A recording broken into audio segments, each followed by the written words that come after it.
August 31st, 2012, 9:26 a.m. I just called the Modesto dispatch because I've seen a homeless gentleman across the street from my new rental house who appears to either be inebriated or under the influence and or mentally ill. He's shirtless and was hitting himself with his own shirt and his own hands at times, and scratching and itching himself and using the fence to hold on. And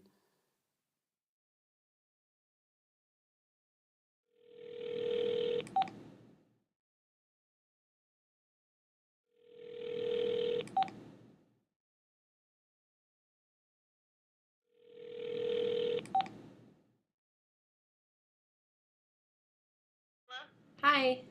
Hi.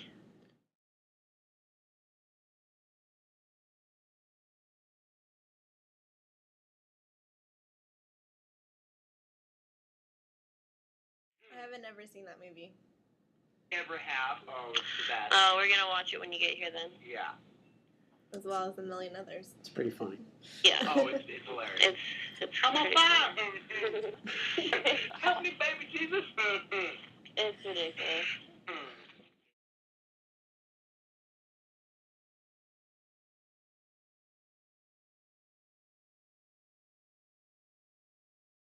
I've been living with this for 3 days. Yeah, well, if it's only 3 days, that's not too bad. Yeah, but it'll continue, I know. Yeah.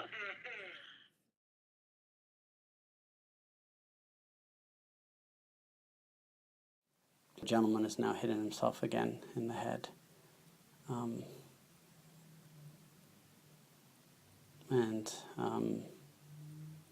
Well, I hope the police are able to at least ascertain if he does need help, mentally or medically or otherwise.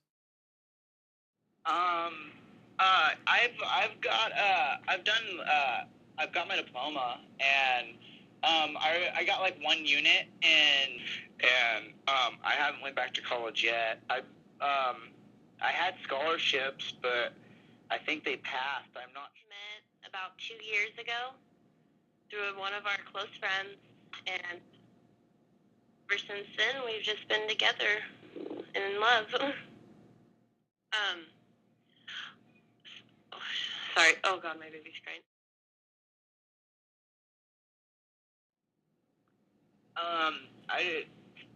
I never had like any dreams like when I was like growing up. I never wanted to really be anything. You know, I never thought that far ahead. Like, you know, like a lot of people, like a lot of kids you hear about, like they want to grow up to be like a fireman or like an astronaut or something. You know, like I never had any of those kinds of like hopes and dreams. Like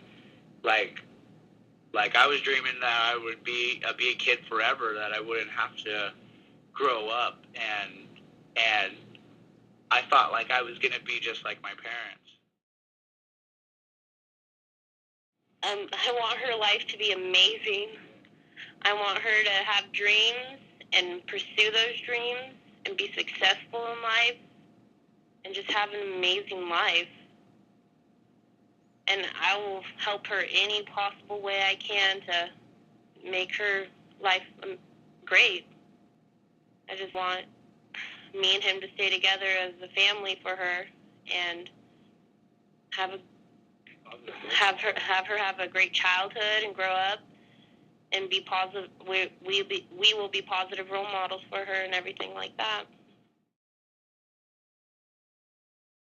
There was a gentleman when we lived in another part of the city. We used to call him Hemingway. He looked like Ernest Hemingway, and he would sit on this raised canal bank, which allowed us to, I could see him through our windows above our fence. And I assume he could see us. And he'd sit there, and he'd stare, and then he'd drink. And he had a stroller. And at times he had a friend with him who rode a bicycle. And one day in particular, his friend rode his bicycle into the canal. And I also called the police then, and I ran to the upstairs window to see if they were in the canal or not, and they weren't. They were in the embankment of the canal, and he was a little bloodied, his friend. And I called the police. It's when I saw Hemingway in the alley, laying on his back, right where we were driving.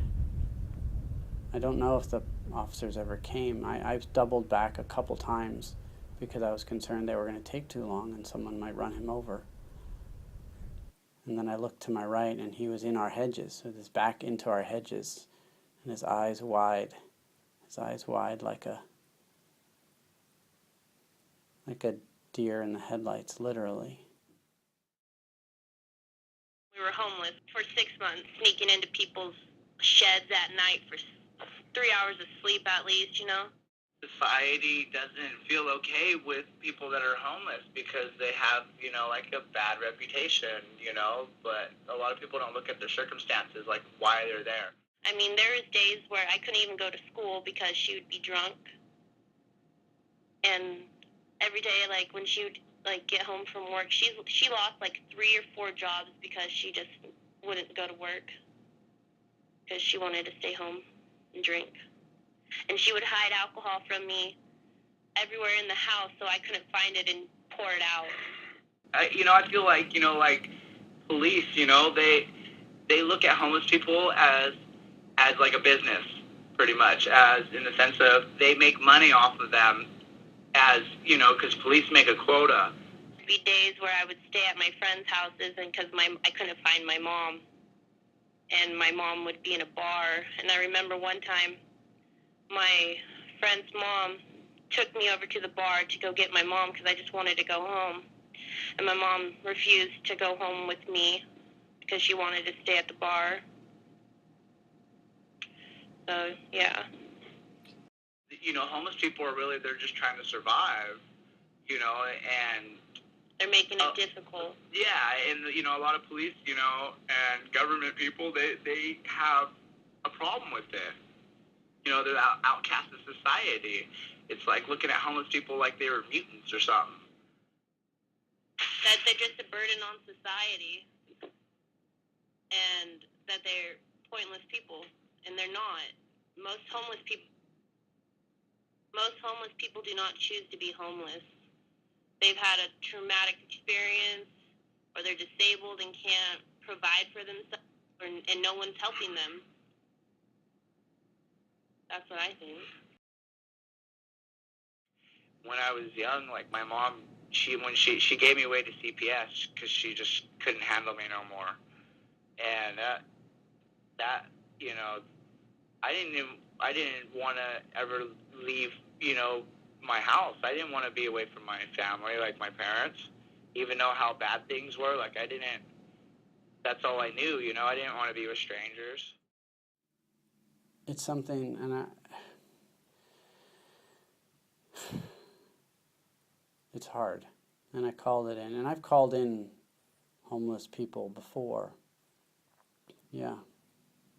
I'm not sure what I'm feeling, except a combination of when I drove up and saw the gentleman, he stood out.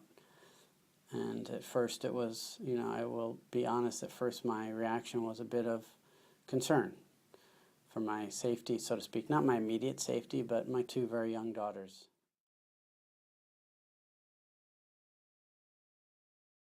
We always kept bouncing around from motorhome to like little apartments, like not apartments, but like studios, like in these like dirty, nasty shacks, like a porn. Like one time we were growing up, we lived in like, it was like above, it was like the attic to like a porn shop, and that's where we lived. And like we had a 5-gallon bucket, and me and my mom and dad pooped in a 5-gallon bucket, and we lived in that attic. There was no like running water or anything.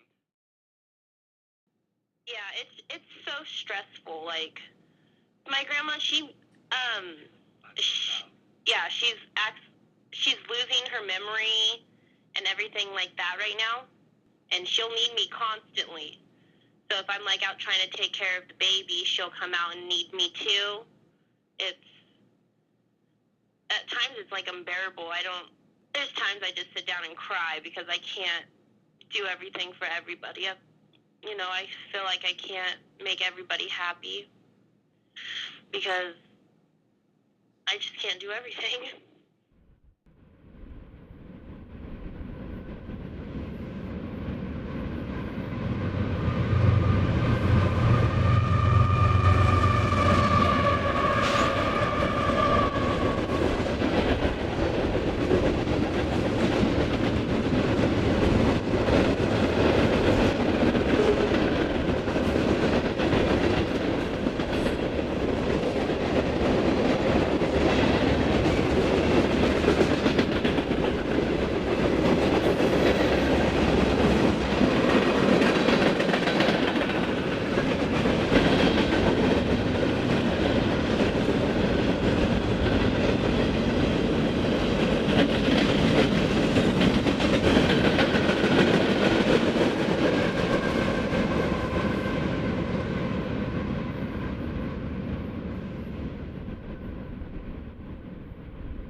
When we were homeless, we were constantly on the move. We couldn't sit down for more than 15 minutes. Because we would get harassed by cops. Because or people would call the cops. And we didn't want to get harassed. Yeah, so that's why we always walked around.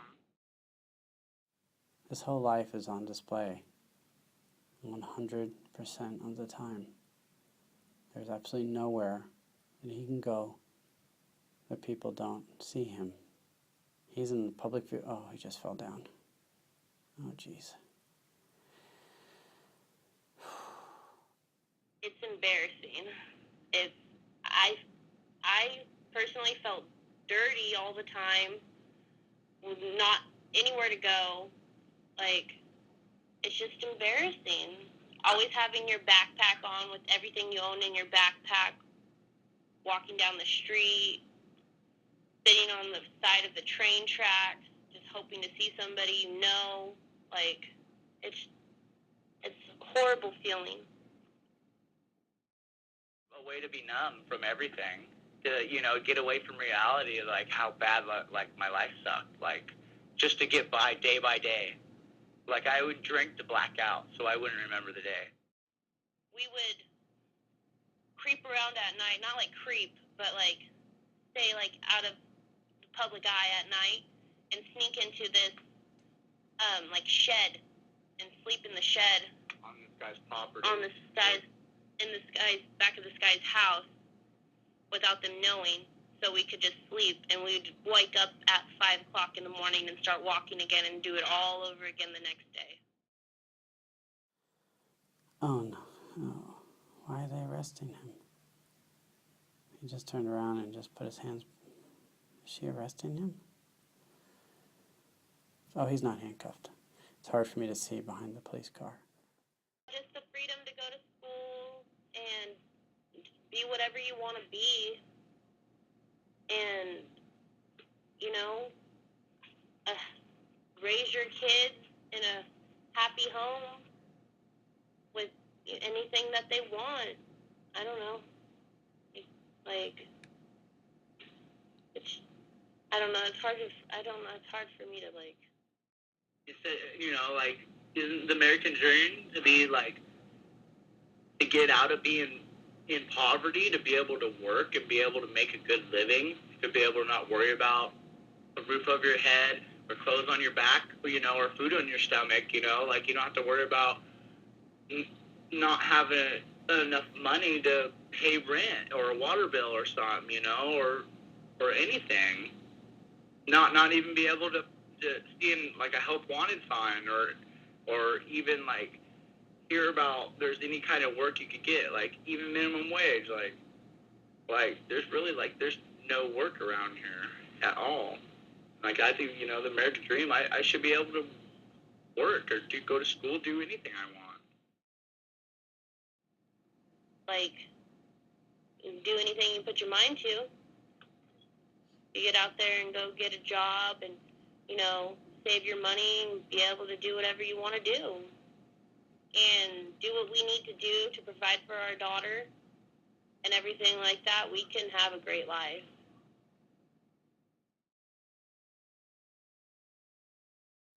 He's still sitting on the ground. He's put his head in his hand. I can't hear him, but it looks like he's sobbing.